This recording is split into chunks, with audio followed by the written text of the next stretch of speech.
All right, let's take a look at the practice test. For the instructions, we're asked to convert each radian measure into degrees. So let's take a look at the first problem. We have negative 5 pi over 4.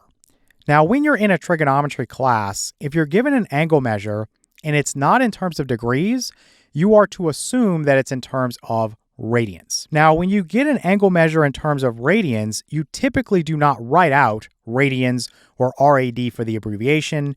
For the purposes of this lesson, to make things crystal clear, I'm going to write it out. So I'm going to say this is negative 5 pi over 4, and I'm going to put RAD. And again, that's just the abbreviation for radians. So let's go ahead and put the relationship. This is something we talked about in the lesson. So it's 180 degrees is equal to pi radians. We're going to use this to convert either from radians to degrees or from degrees to radians. Now, when you think about converting, again, since these two guys are equal, you can set up a little unit fraction. So this is going to have a value of 1. And you basically take the units that you don't want or that you're trying to get rid of, and you put them in the denominator. Here, I want to get rid of radians. So I'm going to say times. I'm going to put this guy in the denominator. So I'm going to put this pi radians in the denominator.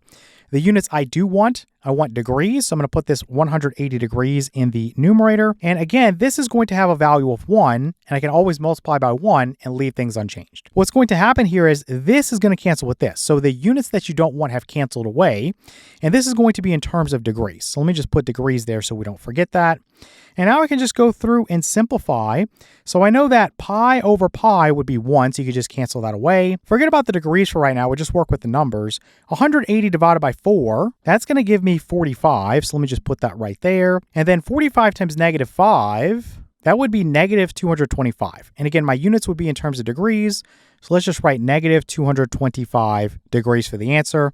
So negative 5 pi over 4 in terms of radians would be equal to negative 225 degrees. Okay, let's look at problem number 2. So now we have 5 pi over 9. So let me write this relationship again and just keep writing it. And it's something you're going to memorize very quickly. So 180 degrees is equal to pi radians. And so I don't want radians. I want to get rid of that. So again, when you multiply here, think about what you don't want and put that in the denominator. That's all you have to do. So I'm going to put pi radians down here, and I'm going to put 180 degrees up here. And let me slide this down. I forgot to write radians here. I guess it really doesn't matter, but I want this to be visible that we are canceling this with this. So those radian units are going to be gone, and I'll be left with degrees. So let's put equals here. I'll just put degrees there. Okay, so we know that pi over pi would be 1, so you can just cancel that away. We know that 180 divided by 9 would be 20, and then 20 times 5 would be 100. And again, this is in terms of degrees, so this would be 100 degrees. So 5 pi over 9 radians would be equal to 100 degrees. Okay, let's take a look at problem number 3. So we have negative 7 pi over 3, and again, this is in terms of radians. So let me write out RAD for that. And again, our relationship is 180 degrees is equal to pi radians. If I'm trying to get rid of radians, then I want the pi radians in the denominator. So let me put pi radians down here. And I want this in terms of degrees. So let me put 180 degrees in the numerator. Let's say this equals. I'm going to cancel this with this. So again, this is going to be in terms of degrees. And I'm going to cancel this pi with this pi. That's going to be gone. 180 divided by 3 would be 60. And then 60 times negative 7, that would be negative 420. So this is negative 420 degrees. So we can say that negative 7 pi over 3 radians is equal to negative 420 degrees. Okay, let's take a look at problem number 4. So here we have 2 pi over 3. And again, let me write out that we have 180 degrees is equal to pi radians. Let me write out the radian right there. And I'll say times, again, we're going to put 180 degrees in the numerator and then pi radians in the denominator.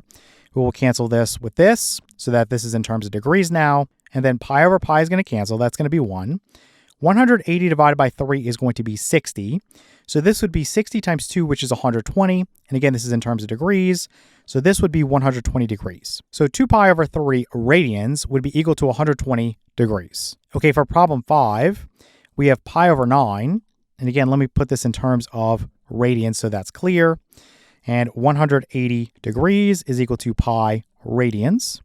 And let's multiply this by, again, 180 degrees over pi radians. Let's go ahead and cancel this with this so that now we're in terms of degrees. And let's cancel this pi with this pi. And let's cancel 180 divided by 9 would be 20.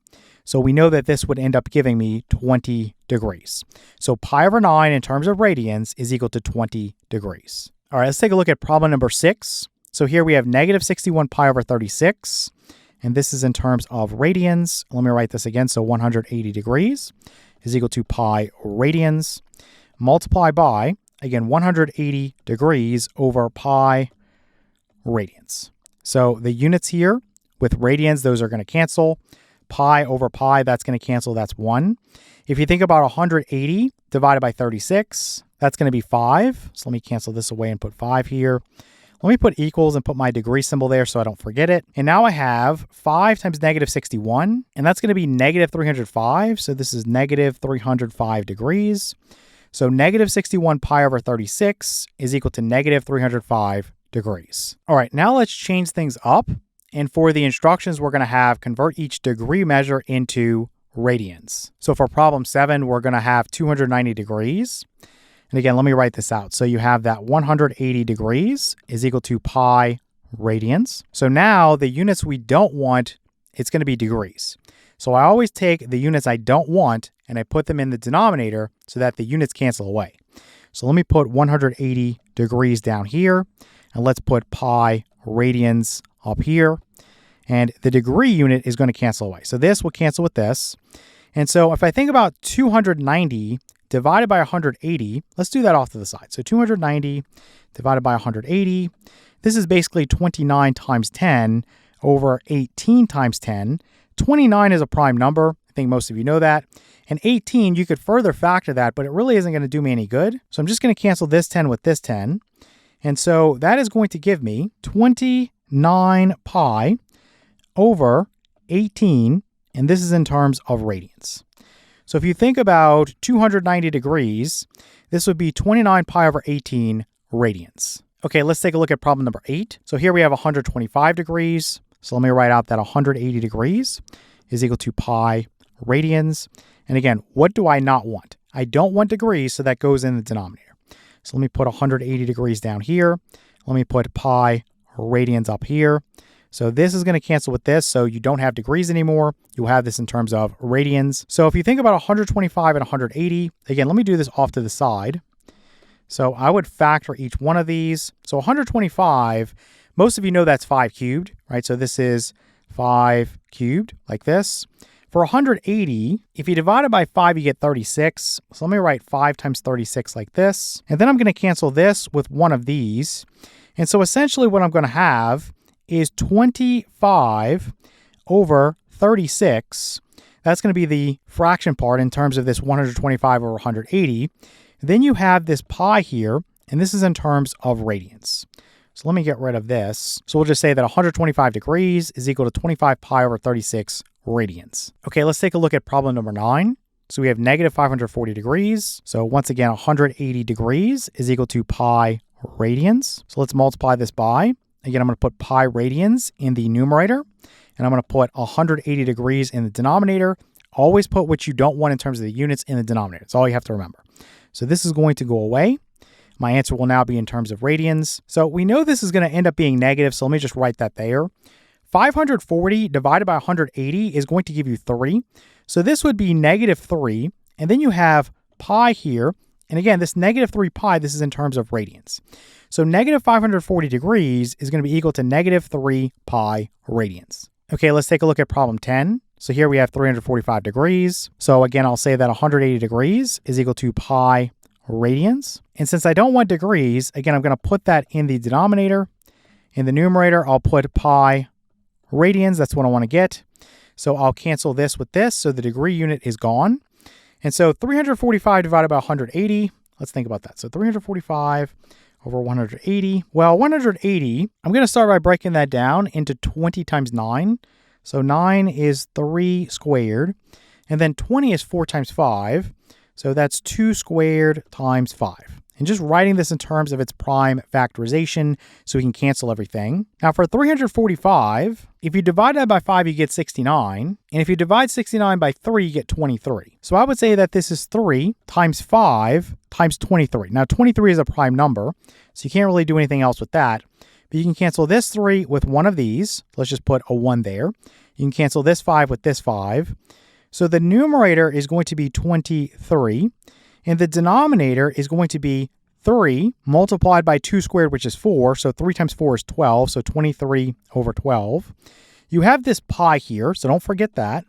And this is going to be in terms of radians. So let me get rid of this scratch work here. And we'll just say that 345 degrees is going to be equal to 23 pi over 12 radians. All right, let's take a look at the practice test. We're asked to find the length of each arc. And for the first problem, we're given a radius that's 10 miles, and then our theta is 7 pi over 12. So if you're not given degrees and you're in a trigonometry course, then you assume that this is in radians, right? I don't need to write out radians like this. But essentially from the lesson, we talked about the formula you could use for this. It's very, very simple, just something you plug into. I want you to recall that we talked about the fact that if you're measuring an angle in terms of radians, then theta is equal to S, which is your arc length, divided by R, which is your radius. So if we just rearrange this by multiplying both sides by R, well, we can solve for S and say that S, which is the length of the arc, is equal to R, which is your radius, times theta, where theta is in terms of radians. Okay, so that's very important. If you get something in terms of degrees, you can either convert it over or you can use a different formula. And I'll talk more about that later on. We reviewed it in the lesson, but I'll bring it back up and go over that again with you. So this is the formula we're going to use for this problem. Let me drag that down here and get a little room going. And essentially you just plug in. So these problems are very, very simple. So we would say that S, which is the arc length we're looking for, is equal to R, which is 10 miles. Don't forget your units here.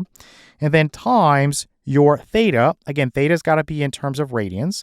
So this is 7 pi over 12.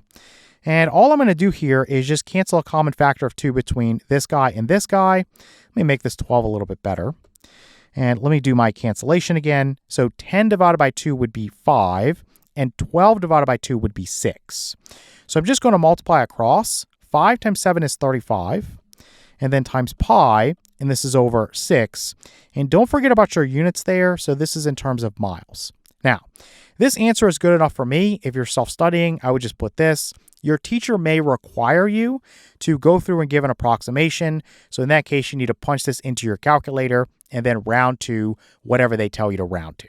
Okay, let's take a look at another problem. This is problem 2. So we have R is equal to 10 kilometers and theta is equal to 5 pi over 6. So again, the formula, because this guy is in radians, your S, your arc length, is going to be R times theta. So really simple. So let's go ahead and say that S is equal to your R, which is 10 kilometers, times your theta, which is 5 pi over 6. Let's think about canceling. So between 10 and 6, I have a common factor of 2. So let's go ahead and say that this divided by 2 is 5, and this divided by 2 is 3. And this S sort of looks like a 5. So let me try to make that a little bit cleaner so that's more legible. So now we just multiply across. So 5 times 5 is 25. So this is 25 pi over, you have this 3 down here. And again, don't forget about your units. That's very important in this type of problem. So you have this kilometers here. So let me put that there. And again, your teacher may want you to approximate this, but if you're self-studying, I'd give this as the answer. So 25 pi over 3 kilometers. Okay, let's take a look at problem number 3. So again, let me write this out. So S is equal to R times theta. So here the radius is 6 centimeters and your theta is 17 pi over 12. So here S, the arc length, is equal to R, which is 6 centimeters, times your theta, which is 17 pi over 12. Let's go ahead and say that I can cancel a common factor of 6 between here and here. So 6 divided by 6 is 1, and 12 divided by 6 is 2. So this is just going to be 17 pi over 2 centimeters. All right, let's take a look at problem number 4. So here we have a radius that's 5 kilometers, and theta is now 240 degrees.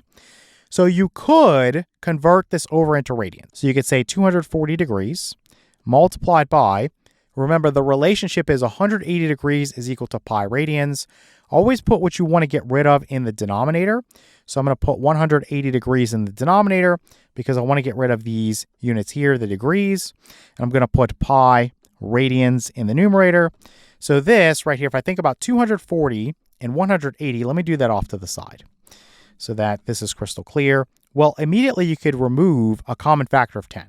So let's just say this is 24 over 18, and I could say this is 8 times 3, and I could say that this is 9 times 2, and I'll go ahead and just say that this divided by this would be 4, and this would have a common factor of 3, so let me put a 3 down here.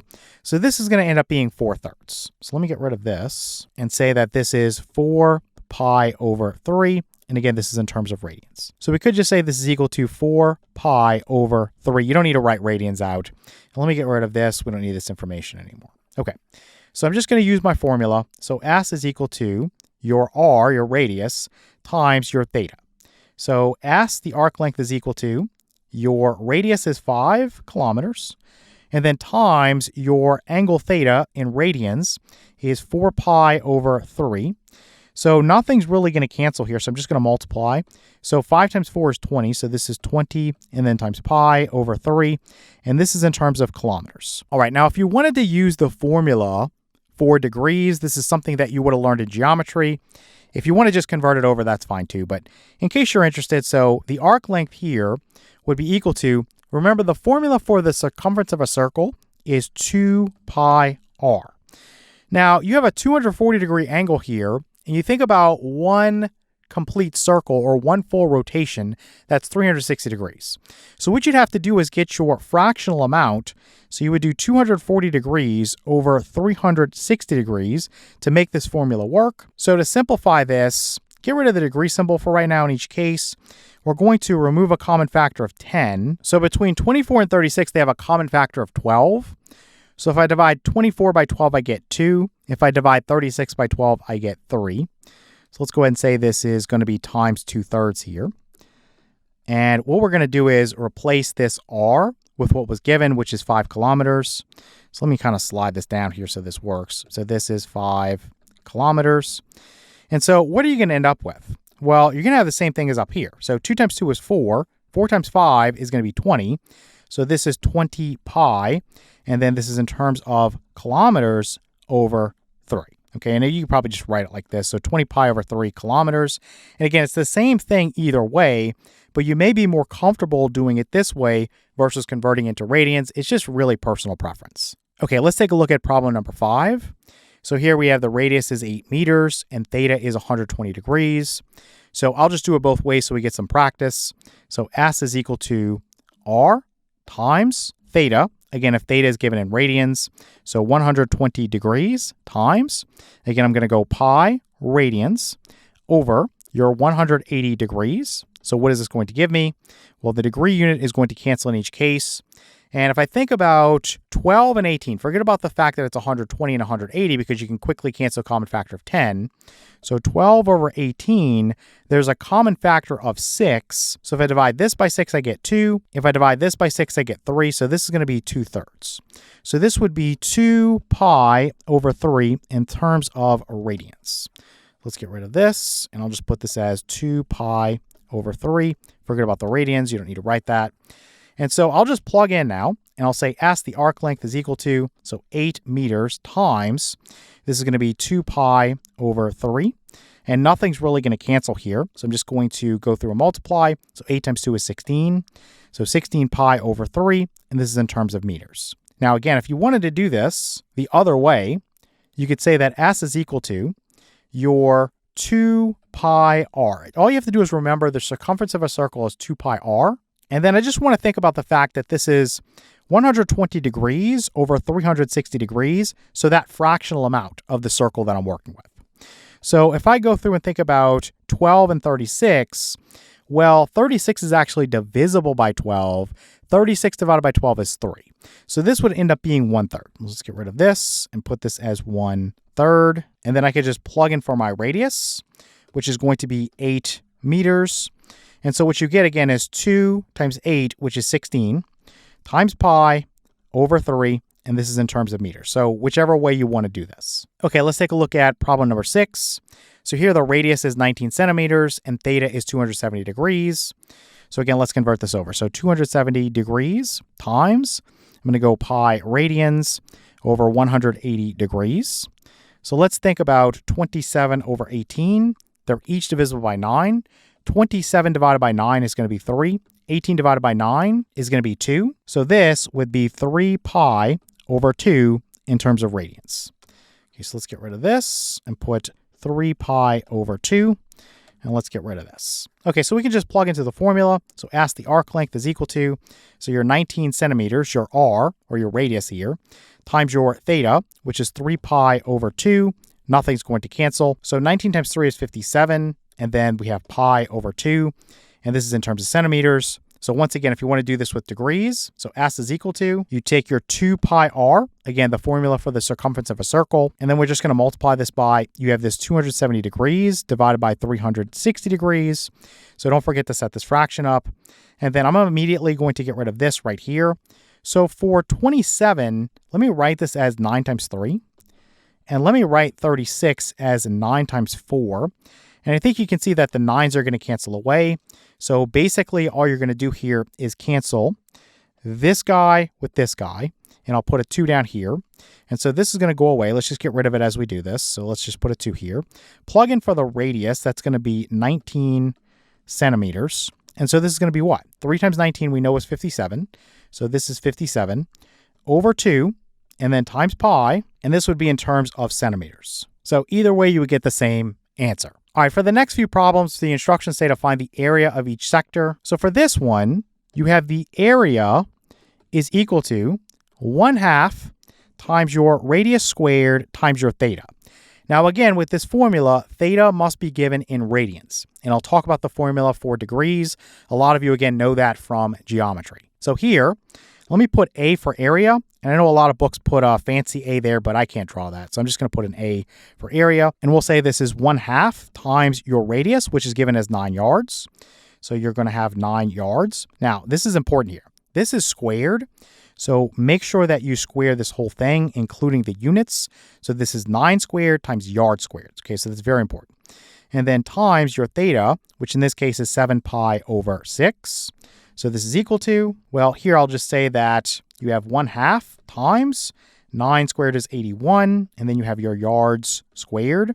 And then times your 7 pi over 6. Now, can I cancel anything? Well, yeah, I can cancel a common factor of 3 between 81 and 6. So 81 divided by 3, that's going to be 27. So let me write 27 up here. And 6 divided by 3 is going to be 2. So let's say for the final answer, we're going to have 27 times 7, which is 189, and then times pi over. Down here, you're going to have 2 times 2, which is 4. And so 189 pi over 4, and then don't forget your units. So this is going to be square yards or yard squared, however you want to say that, and however you want to write it. So I think it's more compact this way. This is how I would write it. Again, your teacher might want you to approximate this, so just get with them. If you're self-studying, then this answer is perfectly fine. Okay, for problem number 8, here we have the radius that's 16 feet, and our theta is 3 pi over 2. So again, the formula is area is equal to, you have 1/2 times your radius squared. So 16 feet, and that's going to be squared. And then times your theta, which is 3 pi over 2. So let's say this is 1/2 times 16 squared is 256. And then you're going to have square feet. And then times 3 pi over 2. So what I'm going to do here is actually get rid of this. And I'm going to write this as a 4 here, just so it's more clear when I cancel. So I'm basically going to divide 256 by 4, and that's going to give me 64. So let me cancel this with this and put a 64 here. And then we're just going to multiply 64 times 3. That's going to be 192. So this is 192 pi, and then square feet, or you could put feet squared, whatever you want to write. So 192 pi feet squared. Okay, let's take a look at problem number 9. So here we're going to have a radius that's 8 centimeters and a theta that's 90 degrees. So again, with the formula that I gave you, it works on radians. Now, a lot of you already know that 90 degrees is pi over 2 radians. So it's a very quick conversion. If you don't know that, again, 90 degrees, you'd multiply it by pi radians over 180 degrees. And so we know that this would cancel with this and give me a 2 down here, right? So this is pi over 2 radians. Okay, so once we've converted it over, again, you could just use your formula. So your area is equal to 1/2 times your radius squared. So this is 8 centimeters squared. And then times your theta, which is pi over 2. So in this particular case, you have 1/2 times 8 squared is 64. And then you'd have centimeters squared and then times pi over 2. Again, what I'm going to do is say that this 2 times this 2 is 4. I'm just going to get rid of this from here to make it a little bit clearer what we're going to do, because 64 divided by 4, that's going to give me 16. So this ends up being 16 pi centimeters squared. Now, if you wanted to not convert this or use the formula from geometry for degrees, for the area of a circle, I think most of us remember this from basic geometry, it's pi r squared. Now, in this particular case, you don't have an entire circle, right? In this case, you have 90 degrees for your angle. And so if you think about that, that's a fourth of the circle, right? Because the circle, if you think about the whole angle, is 360 degrees. So you would just multiply this by, again, the fraction of the circle you're working with. So let's go ahead and say this is 90 degrees over 360 degrees. We know that this is going to end up being 1/4. So this is 1/4. And so if you plug in for the radius squared, we know that this is 64 centimeters squared. And of course, we just did this. Let me get rid of this. This is a little bit too tight. And so if I cancel this with this, I'm going to end up with 16 here. And so once again, I get 16 pi centimeters squared. So whichever formula you want to use, you'll get the same answer. Okay, let's look at problem number 10. So here we have a radius that's 12 yards and a theta that's 270 degrees. A lot of you know that 270 degrees is 3 pi over 2 in terms of radians. If you don't know that, again, you can always convert it over just by multiplying it by pi or radians over 180 degrees. If you just take 27 over 18 and you divide each one by 9, 27 divided by 9 is 3. 18 divided by 9 is 2. So this is 3 over 2. So you end up with 3 pi over 2, and this is in terms of radians. Okay, so let's get rid of this, and we don't need the scratch work anymore. And I'm just going to plug into the formula. So the area is equal to, you have your 1/2 times the radius squared. So 12 squared is 144. And then you have square yards or yards squared. And then times this guy right here in radians. So 3 pi over 2. So what are we going to have? So 2 times 2 is 4. Let me get rid of this and write this as a 4 over here. And 144 divided by 4, that's 36. So let me cancel this with this and put a 36 up here. Let me make that more legible.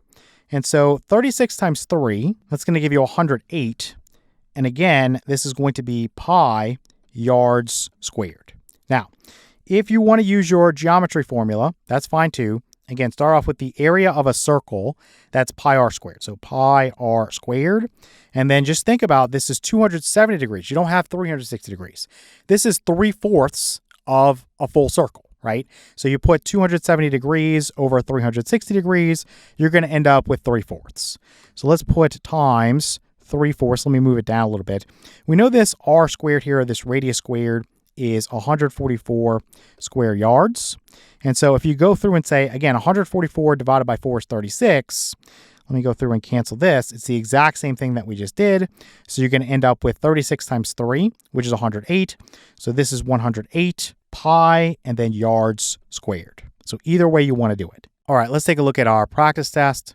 For the instructions, we're asked to find the exact value of each trigonometric function. So looking at the first problem, we have the secant of 13 pi over 3. So this is something where we're going to go to our unit circle. Now you'll notice that you don't have a 13 pi over 3. On the unit circle, basically it's going to be from 0 to 2 pi. So what you want to do if you get something that's larger than 2 pi, you want to put it in terms of its coterminal angle. That's between 0 and 2 pi. If you're working with degrees, then of course it would be 0 degrees to 360 degrees. So thinking about this guy, first and foremost, let's write 13 pi over 3. I'm going to subtract away 2 pi, but you're going to see that that's not quite enough. So let's start by just saying that 2 pi can be multiplied by 3 over 3 to get a common denominator. So this would be 6 pi over 3, 6 pi over 3. And if we subtract this, 13 pi minus 6 pi is 7 pi, and this is over the common denominator of 3. Now, this 7 pi over 3 is larger than 6 pi over 3, which is 2 pi when we write it with the denominator of 3. So what I'd have to do is do this one more time.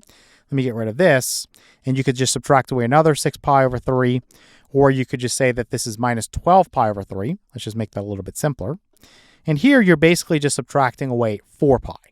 So we'll say this is equal to 13 pi minus 12 pi is pi and then over 3. So basically this is me finding the secant of pi over 3. Okay, so let me get rid of this scratch work here. We found our coterminal angle. And now we can go down to the unit circle. And we see that this is pi over 3 here. And I want to grab my cosine value, which again, if you're on the unit circle, that's your x-coordinate for this point right here. So that's going to be 1/2. So let's go back up. And we'll say that the cosine of pi over 3 is equal to 1/2. And when we think about the secant, well, we know that's the reciprocal of the cosine. So we would just say this is equal to 1 over the cosine of pi over 3, which is equal to 1 over 1/2, which equals 2. So the secant of 13 pi over 3 is going to be 2. Okay, let's take a look at problem number 2 now. So here we have the tangent of negative 3 pi over 4.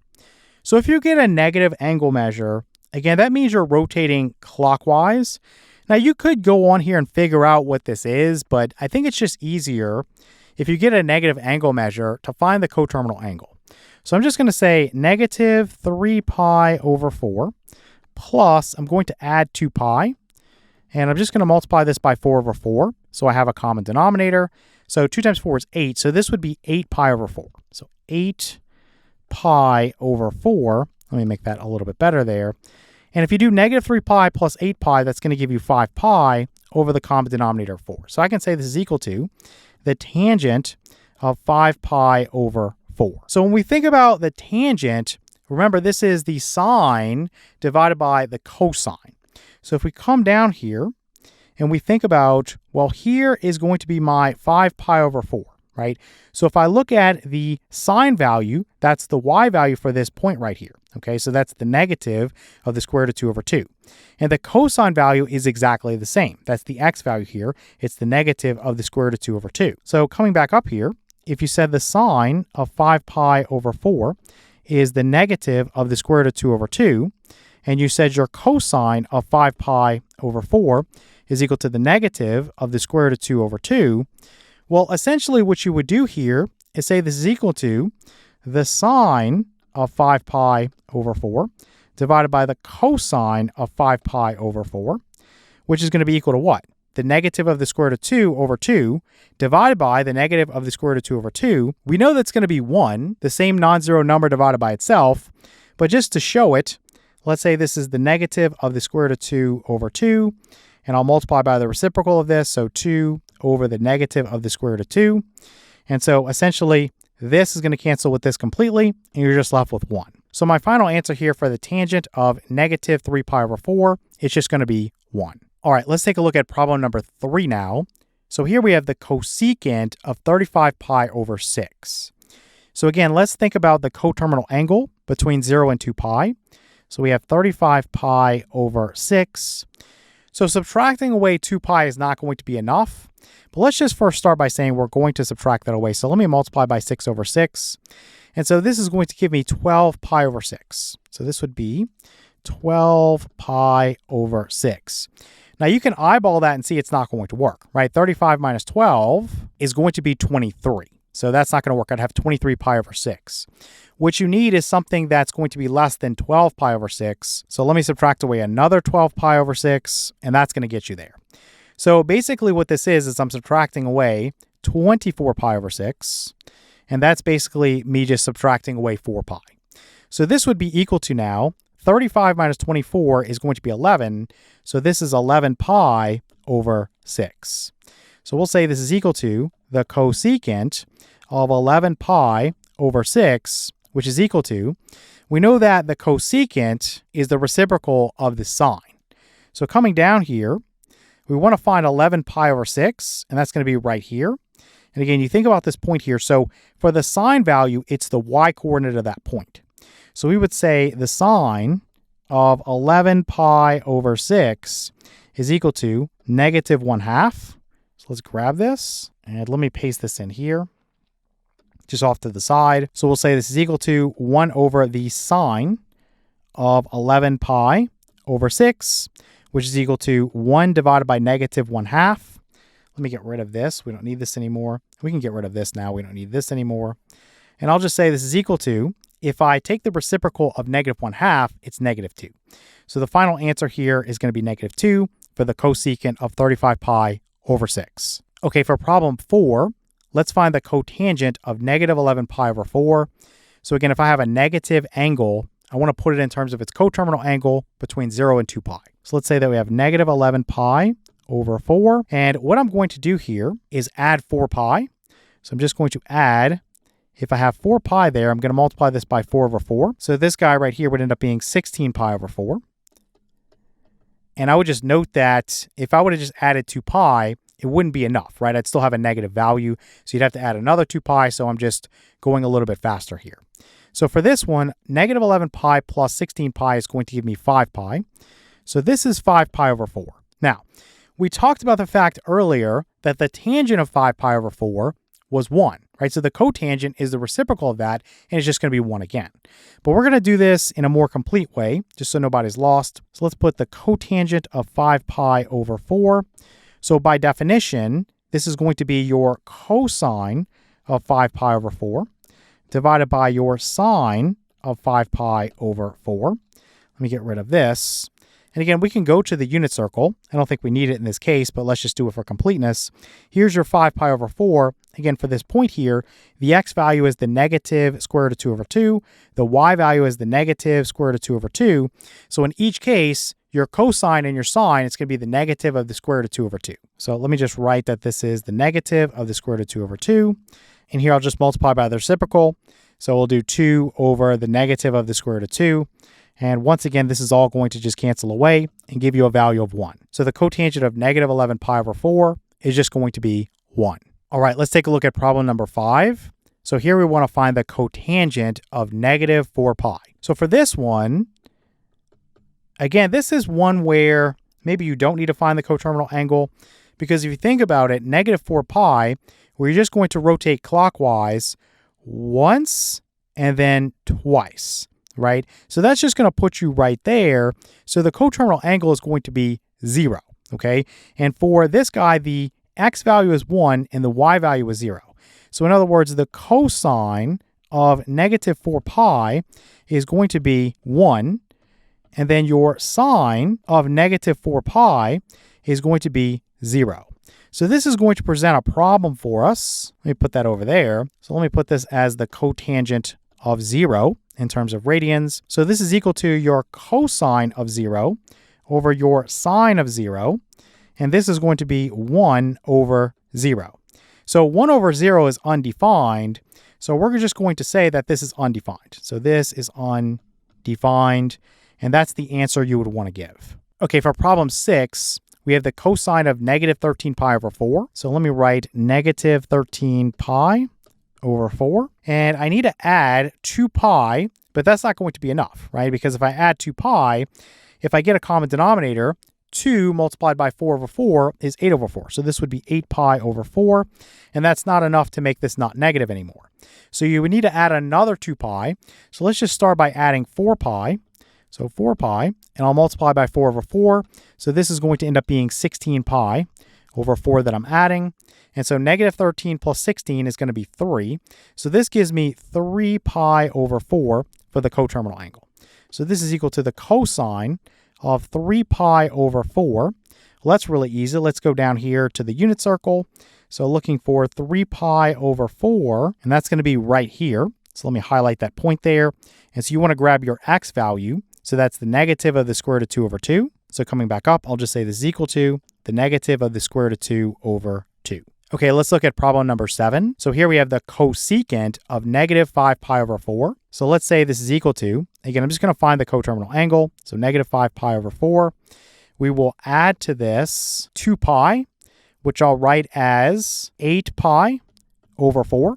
All I did was I took 2 pi and multiplied it by 4 over 4 so I would have a common denominator. And so this is going to give me 3 pi over 4.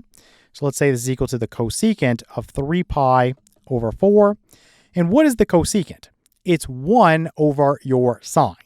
So this is 1 over your sine of 3 pi over 4. So let's figure out what that is from the unit circle. So 3 pi over 4. So we go right there. So the y coordinate there is square root of 2 over 2. So we'll come back up and say this is equal to 1 over the square root of 2 over 2. And so this is going to be equal to, I'm just going to find the reciprocal of this. So this is 2 over the square root of 2. And of course, you need to rationalize the denominator here. So I'm going to multiply by the square root of 2 over the square root of 2. So this ends up giving me 2 times the square root of 2 over 2. And at this point, you can cancel a common factor of 2 between numerator and denominator. So the final answer here is the square root of 2, right? So that's for my cosecant of negative 5 pi over 4. All right, let's take a look at problem number 8. So here we have the cosecant of 23 pi over 6. So let me write 23 pi over 6 like this. I'm just going to find the coterminal angle. I'm just going to subtract away 2 pi. So 2 pi, and I'll multiply by 6 over 6, so I'll have a common denominator. So this would be subtracting away 12 pi over 6.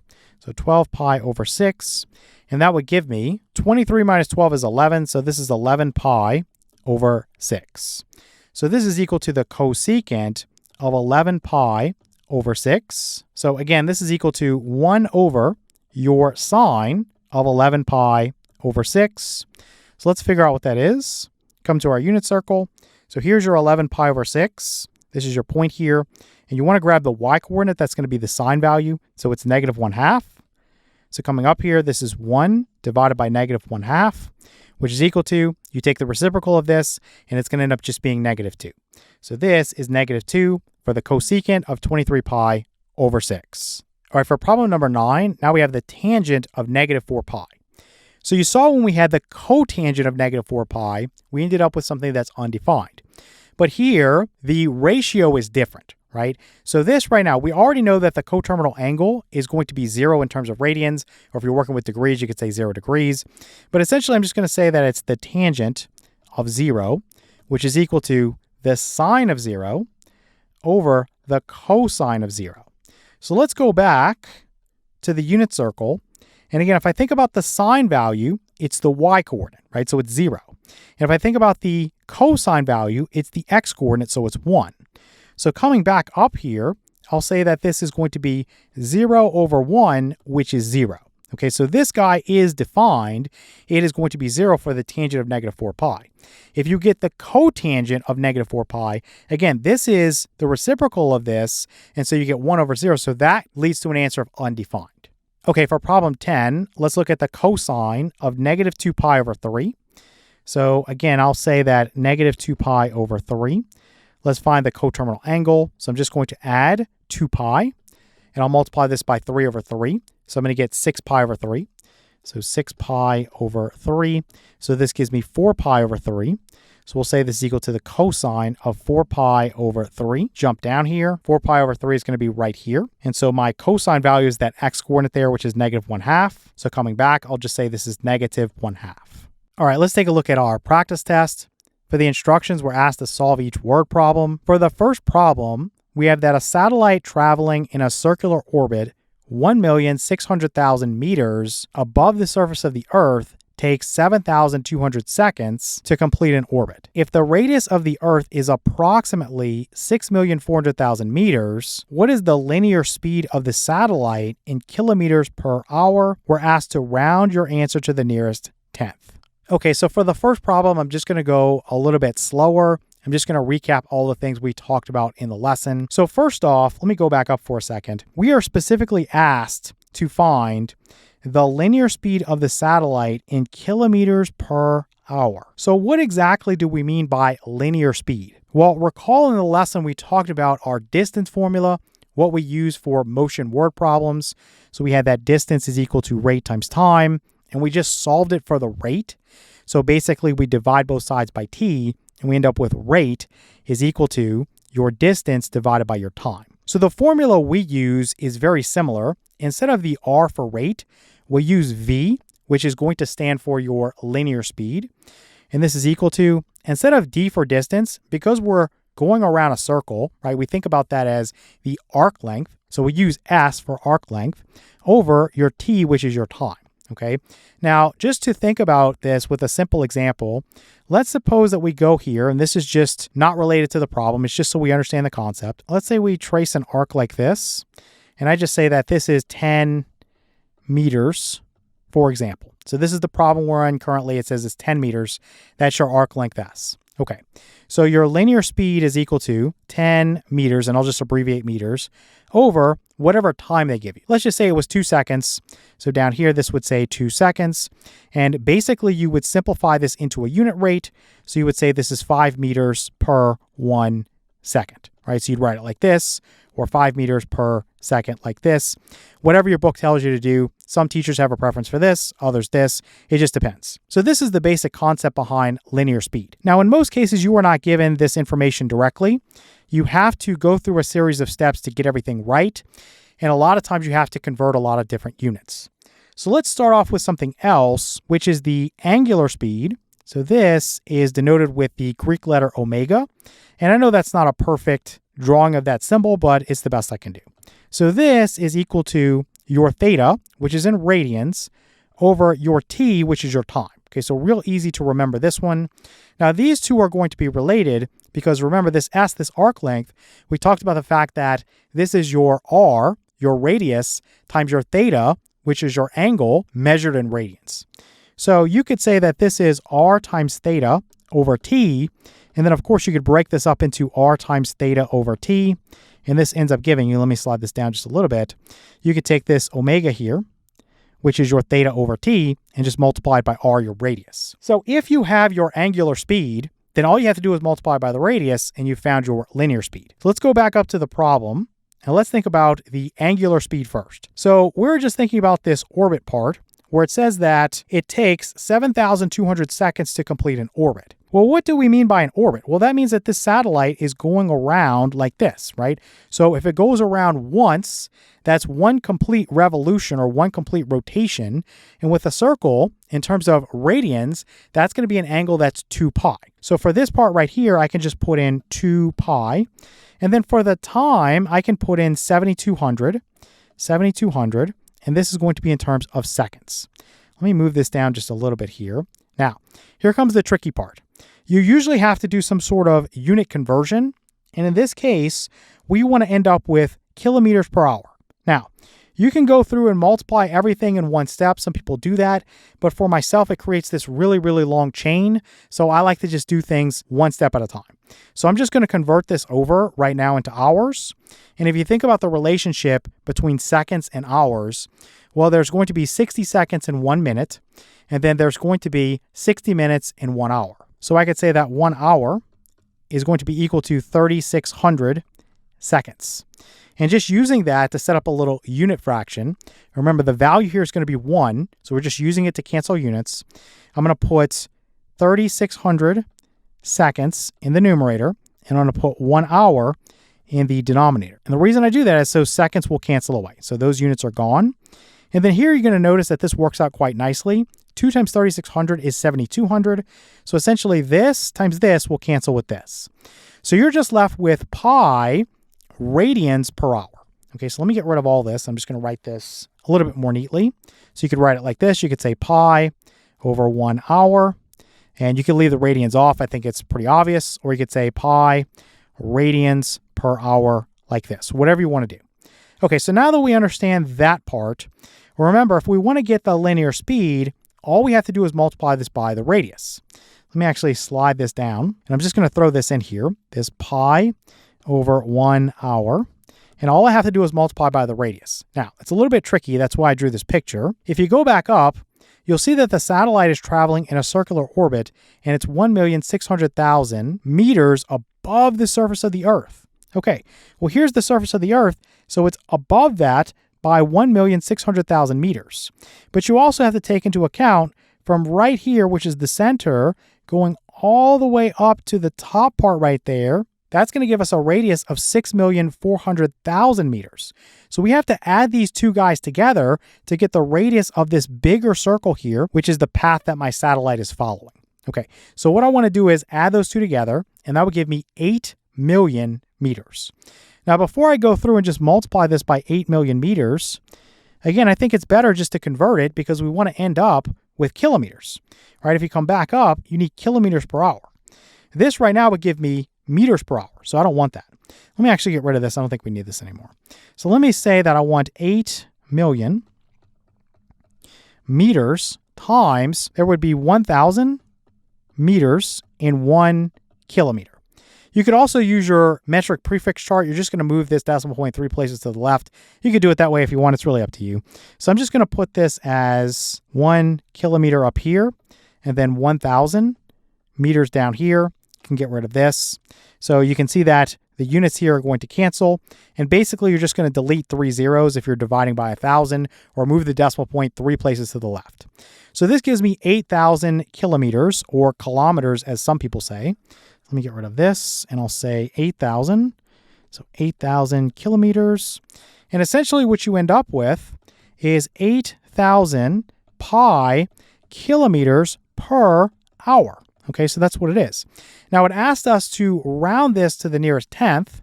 So let's go ahead and punch this into the calculator. And when I do 8,000 times pi, I get about 25,132 let's go 741. Now we're rounding to the nearest tenth, so let's go 0.7, and you can cut these off. So this would be in terms of kilometers per hour. Okay, so let's grab this, and I'll just paste this in here. You can make a sentence if you want. I think it's unnecessary. So again, we're just answering the question, what is the linear speed of the satellite in kilometers per hour? Well, it's going to be approximately 25,132.7 kilometers per hour. All right, for problem 2, we're going to see that a local shop has a machine with a pulley of radius 0.1296 meters. If it takes 36 seconds for 112 centimeters of belt to go around the pulley, what is the angular speed of the pulley in radians per second? Now, I have here that we want to round your answer to the nearest hundredth, and I give you a little hint. Recall that theta, which is your angle measured in radians, is s, which is your arc length, divided by r, which is your radius. Then I have also give the linear speed of the belt in centimeters per second. We want to round your answer to the nearest tenth. So let me highlight what we're trying to find. We want to find the angular speed of the pulley in radians per second.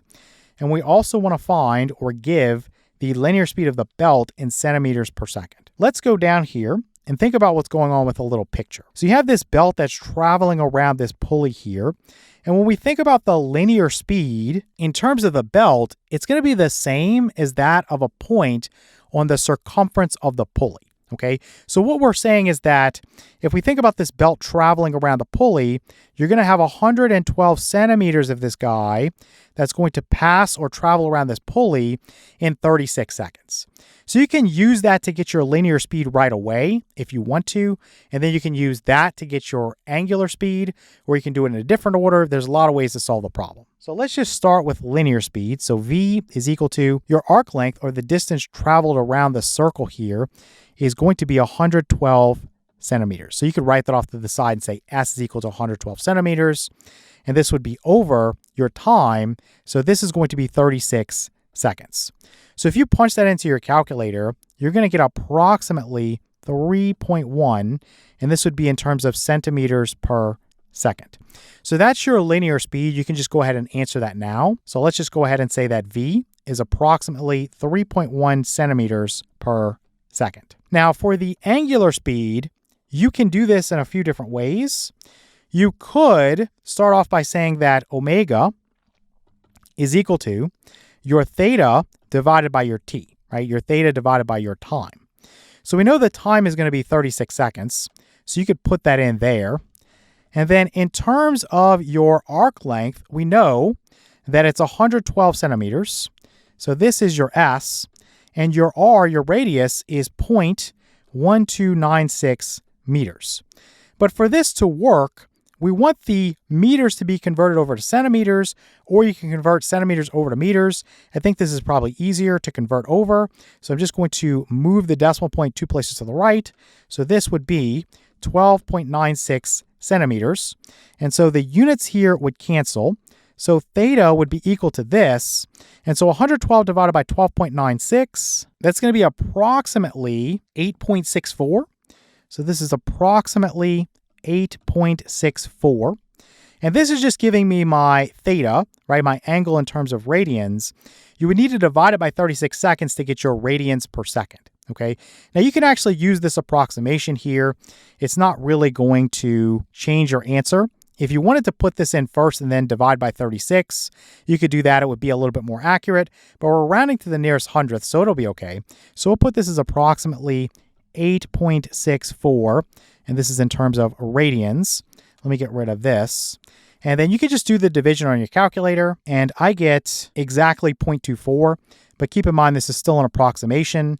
So this is going to be 0.24 radians per second. So coming back here, I'm just going to put that omega, which is your angular speed, is going to be 0.24 radians per second. All right, let's take a look at problem number 3 now. So we have that a wind turbine blade with radius 35 feet makes 360 revolutions per hour. We want to find the linear speed in feet per minute of the wind turbine blade. Round your answer to the nearest tenth. Okay, so it's not necessary, but I did draw a little image for us here, just in case you're struggling with this. It's a more simple problem, so maybe you don't need it. But essentially, you have this wind turbine. So this blade is turning, and you can make a little circle here to show the path that this blade is going to rotate on. Okay, so in other words, when we say the radius, we mean from the center right here to any point on that circle that I sketched. Let's just pick that point right there. And so that guy, that radius is going to be 35 feet. Now coming back up, we are specifically asked to find the linear speed in feet per minute, okay, of the wind turbine blade. So what I want to do is start off by just finding the angular speed. So that omega, so let's put omega is equal to your theta, which again is in radians, over t, which is the time. Now, the information we're given here is that it makes 360 revolutions per hour. So let's think about that for a second. If I'm rotating one time around, the angle measure is going to be 2 pi. Well, it tells us we have 360 of those revolutions or rotations or whatever you want to say.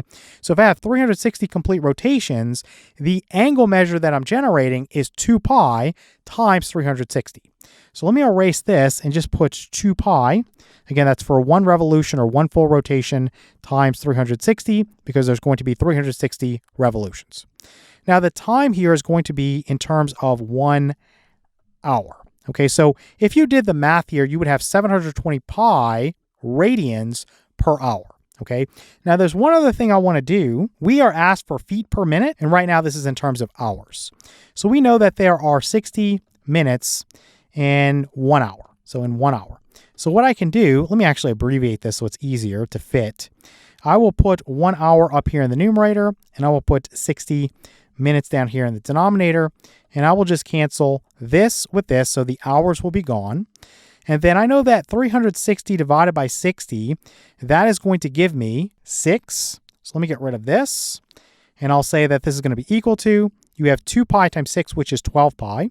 So 12 pi over, this is going to end up being 1 minute. So really, if you wanted to, you could write this as 12 pi radians per minute. Okay, so that's your angular speed. Now, what we want to do is come back up here and think about the radius. Again, this is 35 feet. And to find your linear speed v, all you have to do is take your angular speed multiplied by the radius. So it's really simple. Let me actually condense this down. I'll just bring this up here. And I'll say that v, which is my linear speed, is this guy, the angular speed, so 12 pi over 1 minute. And this is multiplied by your radius, which is going to be 35 feet. And nothing is going to cancel here. So really you just do 12 times 35, and that's going to be 420. So this gives me 420 pi, and this is going to be feet per 1 minute, or per minute if you want to say it that way. Now, we're told to approximate this and round to the nearest tenth. So let me grab this real quick, and I'll just paste this up here real fast, and I'll say this is approximately. If I do 420 times pi on my calculator, I get 1,319 point, let's go 468. We're rounding to the nearest tenth. So I would think about this 6 here, and the 6 falls in the category of 5 or greater. So I'm going to get rid of these and add 1 to the 4, so this becomes a 5 here. So it's 1,319.5 feet per minute. Okay, so that's going to be my answer here, rounded to the nearest tenth. Okay, let's take a look at problem number 4. So here we have the propellers on a Cessna small passenger plane have a diameter of 8 feet. At full throttle, the propellers turn at a rate of 9,000 revolutions per hour. What is the linear speed in feet per minute at the tip of the blades? Round your answer to the nearest tenth. So we want to find the linear speed in feet per minute at the tip of the blades. So again, we come down here, I have a little drawing, not necessary for this problem. Maybe that's a little too big. Let's resize this down just a little bit. So you'll notice that this from right here to right here, I've labeled that with 4 feet. In the problem, it gave us the diameter. So if you have the diameter, you need half that amount to get your radius. So this length from here to here is 4 feet. Now coming back up, if you want to start by getting your angular speed, well, here it says they turn at a rate of 9,000 revolutions per hour. Now we want to end up with minutes, right? Feet per minute. So let's come down here. And again, for omega, this is equal to your theta divided by your t. Again, 1 revolution is going to be 2 pi in terms of the angle, and you have 9,000 of those. So this is going to end up being 9,000 times 2 pi. Let me get rid of this, and that would be 18,000 pi. So 18,000 pi is what you're going to have there. And the time, again, this is in terms of 1 hour. But we want to put this in terms of minutes. So we know already that the relationship between minutes and hours, it's going to be 60 minutes is 1 hour. So let's go ahead and say that this is times, I'm going to put 1 hour up here over 60 minutes down here. And you could abbreviate both or abbreviate one, just whatever you need to do. Just so it fits, I'm just going to abbreviate both. And so this is going to cancel here. And so really you just do this on your calculator, 18,000 divided by 60, and that's going to give you 300. So let's go ahead and say this is 300 pi. So 300 pi over 1 minute. So over 1 minute. So basically, this is 300 pi radians per minute. So you could put that over here like this and say this is 300 pi radians per minute. Now, if we want our linear speed, again, all I have to do is take the angular speed and multiply by the radius. The radius is 4 feet. So I think just by eyeballing that, you're going to see that it's going to be 1,200 pi feet per minute. But let's go ahead and do this more formally. So I'll say that V is equal to 300 pi over 1 minute times, we'll do 4 feet. So this is 1,200 pi, and then we'll say feet per 1 minute. So what is this approximately? Let me just do it here versus doing it on the next page. Punching that into my calculator, I get 3,769 let's say 9111. Now I want to round to the nearest tenth. So I want to look at this digit here that's in the hundredths place, and that falls in the category of 4 or less. So basically you can just cut these off and leave the 9 unchanged. So it's going to be 3,769.9 feet per minute. Okay, so let me copy this and we'll just paste that in here. So the linear speed in this case, it's going to be about 3,769.9 feet per minute. All right, let's take a look at problem number 5. So here we have at the local fair, Jacob is trying to win a rock toss contest.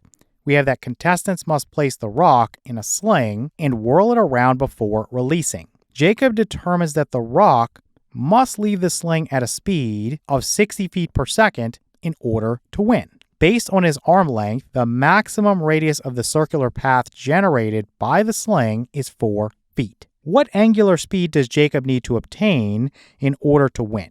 We want to give your answer in radians per second, and we have a big hint here. We know the linear speed. So we are just trying to figure out what angular speed does Jacob need to obtain in order to win. So what's the angular speed? Given the fact that we know the linear speed, so that's right here, must leave the sling at a speed of 60 feet per second. So there's lots of different ways you could go about solving this. I'm just going to come down here and I drew a little image. It's not perfect, obviously, but you have a little slingshot with a rock here, and this is going to trace out a circular path. And I realized that this is not looking like a circle. It looks like an ellipse. And the reason is if you draw a circle and then you flip it to give yourself a little 3D perspective, well, you're going to end up with something that looks like an ellipse. So this is supposed to be a circle. So this guy right here, the radius is 4 feet. Now, we know that the linear speed, so when this guy leaves this right here, it's traveling at 60 feet per second. So you can put V is equal to 60 feet per 1 second like this. Now, there's lots of different formulas you could use. I think the simplest way to do this is to think about the fact that your v, your linear speed, is s, which is the arc length, divided by your t, which is your time. So we can say here that the arc length would be 60 feet. So let's say s is 60 feet. Now we're also given the radius here, which is 4 feet. So let's put r is equal to 4 feet. Now, if you have your arc length and you have your radius, then you have your angle measure, theta, in radians. So we'll go ahead and say that theta is equal to s over r. So s over r, which is 60 feet over 4 feet, which the feet are going to cancel out, and you're just left with 15. And this is in terms of radians. Okay, so let me get rid of all of this. We don't need anything anymore like that. And we're just going to write out that theta is equal to 15, and let's just go ahead and put radians for completeness. And then if we think about our formula for angular speed, omega, again, this is going to be theta over t for time.